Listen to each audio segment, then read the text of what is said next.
Hello friends, welcome back to my channel we guide. हम letter writing का second part जो है इस वीडियो में आपको बताएंगे। पार्ट 1 जो है वो मैंने ऑलरेडी अपलोड कर दिया है। पार्ट 1 में मैंने आपको फॉर्मल लेटर के बारे में बताया था। मैं थोड़ा सा फॉर्मल लेटर के बारे में आपको और बताना चाहूँगा। फॉर्मल लेटर की जो हम एंडिंग करते हैं या उसका जो हम लास्ट में जो हम लिखते हैं, तो मेनली हम उसके लास्ट में लिखते हैं ट्रूली योर्स, सिंसियरली योर्स या फेथफुली योर्स। ठीक है। एप्लीकेशन जो है, जो हम किसी प्रिंसिपल को लिखते हैं या टीचर को हम लिखते हैं, तो उसमें हम लिखते हैं ओबीडियंटली योर्स। ठीक है, या योर्स ओबीडियंट स्टूडेंट। ठीक है। ओबीडियंट का मतलब होता है आज्ञाकारी। ठीक है। तो मेनली हम अपने प्रिंसिपल मैम के, हम अपने टीचर्स के हम आज्ञाकारी रहते हैं। तो इसलिए हम एप्लीकेशन जब हम अपने स्कूल प्रिंसिपल को या टीचर को लिखते हैं तो हम उसमें लिख देते हैं ओबीडियंटली योर्स। ट्रूली योर्स या सिंसियरली योर्स, इसका मतलब ये रहता है कि हम इसको मेनली हम किसी प्रिंसिपल को हम यहाँ पर ट्रूली योर्स या सिंसियरली योर्स हम नहीं लिखते हैं। ये हम लिखते हैं किसी सैनिटरी इंस्पेक्टर को जब हम लिखते हैं, या नगर निगम के किसी ऑफिसर को अगर हम लिखते हैं, या किसी लीडर को हम लिखते हैं, तो उसमें हम लिखते हैं ट्रूली योर्स, फेथफुली योर्स या सिंसियरली योर्स। इसका मतलब क्या होता है? इसका मतलब ये होता है कि जो हमने अपनी प्रॉब्लम बताई है आपको, या जो हमने आपको अपनी बात कही है, that is very much true. ठीक है। और I am speaking to you very sincerely कि ये जो प्रॉब्लम है पर्टिकुलरली सोसाइटी में है, या कुछ ऐसी बात है जो कि मैं आपको लिख रहा हूँ, it is very much true और I am very much sincere. ठीक है। अब हम आते हैं इनफॉर्मल लेटर पे। तो इनफॉर्मल लेटर क्या होता है? When we write letter to friends, family members, relatives etcetera. तो जब हम अपने किसी दोस्त को लिखते हैं, किसी फैमिली मेम्बर को लिखते हैं, या किसी रिलेटिव को लिखते हैं, तो उस तरीके का जो लेटर रहता है वो रहता है इनफॉर्मल लेटर। ठीक है। अब नाम आप देखिए, फॉर्मल लेटर। ठीक है, क्या होता है वो मैंने आपको बता दिया। इनफॉर्मल लेटर, इनफॉर्मल मतलब जिसमें हमको फॉर्मल होने की कोई ज़रूरत नहीं है। ठीक है। हम अपने मदर से, या हम अपने फादर से, या हम अपने फ्रेंड से, या हम अपने ब्रदर सिस्टर से इनफॉर्मल हम नहीं रहते। ठीक है। हम उनसे हर तरीके की चीज़ पूछते हैं। ठीक है। मान लीजिए कि हमारे फादर कहीं बाहर हैं, या हम कहीं बाहर रह कर के पढ़ रहे हैं, हम अपने फादर को लेटर लिख रहे हैं या मदर को लेटर लिख रहे हैं, तो डेफिनेटली हम ये पूछते हैं कि आप मेडिसिन लेते हैं कि नहीं।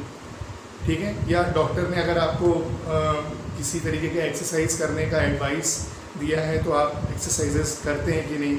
या हमारा छोटा ब्रदर कैसा है, या छोटी सिस्टर कैसी है, ठीक है, माँ कैसी है, हम इस तरीके की सारी चीज़ें जो हैं वो हम इनफॉर्मल लेटर में लिखते हैं।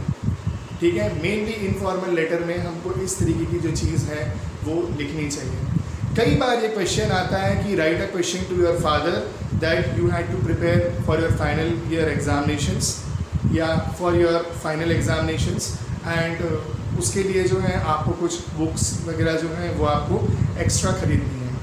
तो कई बच्चे जो हैं वो इनफॉर्मल लेटर में क्या कर देते हैं, सिर्फ और सिर्फ ये लिख देते हैं कि please send me so and so amount as I have to prepare for my final examinations and for that I need to purchase so and so books. नहीं, ऐसा नहीं है। जब भी आप अपने फादर को लेटर लिखते हैं या मदर को लेटर लिखते हैं, या उनसे कुछ हम डिमांड करते हैं, तो उस डिमांड के साथ साथ आप उनसे उनके बारे में भी पूछते हो, या दूसरे आपके जो फैमिली मेम्बर्स जो हैं, जो वहाँ पर हैं, आप उनके हालचाल भी आप पूछते हो। ध्यान रखिएगा कि इनफॉर्मल लेटर में सब्जेक्ट की कोई ज़रूरत नहीं होती है। ओके। हम सब्जेक्ट इनफॉर्मल लेटर में हम नहीं लिखते।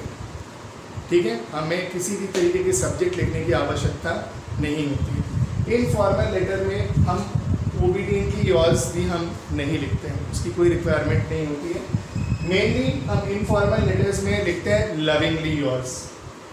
ठीक है। या योर्स लविंग सन, या योर्स लविंग डॉटर, हम इस तरीके से लिखते हैं। क्यों? क्योंकि हम उनके प्रिय होते हैं। ठीक है। हम प्रिय किनके होते हैं? जिनको हम बहुत अच्छे तरीके से जानते हैं, या जो हमारे अपने होते हैं। ठीक। इनफॉर्मल लेटर में एक चीज़ और मैं बोलूँगा कि इनफॉर्मल लेटर में जो आप मैटर लिखते हैं वो कंपैरेटिवली फॉर्मल लेटर के मैटर से बड़ा होता है, ठीक है। और इनफॉर्मल लेटर के जो मैटर में आप पूरी तरीके से अपने फीलिंग्स, सेंटिमेंट्स, इमोशंस, ठीक है, या और आपकी कुछ रिक्वायरमेंट्स है या कुछ सजेशंस आप देना चाहते हैं या आपके मन में अगर कुछ बात है, वो डेफिनेटली आप इनफॉर्मल लेटर के मैटर में लिख सकते हैं, जो कि आप फॉर्मल लेटर में आप नहीं लिखते हैं। मैंने पहले ही बोला है कि फॉर्मल लेटर में आप सिर्फ और सिर्फ काम की बात लिखते हैं, ठीक है। जो आपके प्रॉब्लम्स हैं, जो आपके सोसाइटी में प्रॉब्लम्स है, या जो आपके कुछ पर्सनल प्रॉब्लम है या कुछ है, तो आप उसको डेफिनेटली जो है वो आप केवल और केवल उतनी चीज़ लिखते हैं। बट इनफॉर्मल लेटर के जो मैटर जो रहता है, आप पूरे अपने फीलिंग, सेंटीमेंट, इमोशंस, या अगर आप अपने किसी फ्रेंड को लिख रहे हैं, ठीक है, जो डिप्रेस है या फिर एग्जामिनेशन में वो क्वालिफाई नहीं हो पाया, तो उसको कुछ सजेशन, उसको कुछ अच्छी बातें, कुछ ये सारी की सारी चीज़ें जो हैं आप लिख सकते हैं। तो आई होप मेरे इस वीडियो में इनफॉर्मल लेटर जो है वो क्या होता है और किस तरीके से उसको लिखना चाहिए, उसकी क्या क्या रिक्वायरमेंट्स होती है, किन चीज़ों का आपको ध्यान रखना चाहिए फॉर्मल लेटर और इनफॉर्मल लेटर लिखते समय, वो आपको समझ में आया होगा। अगर आपको समझ में आया तो please like and subscribe my channel. Thank you.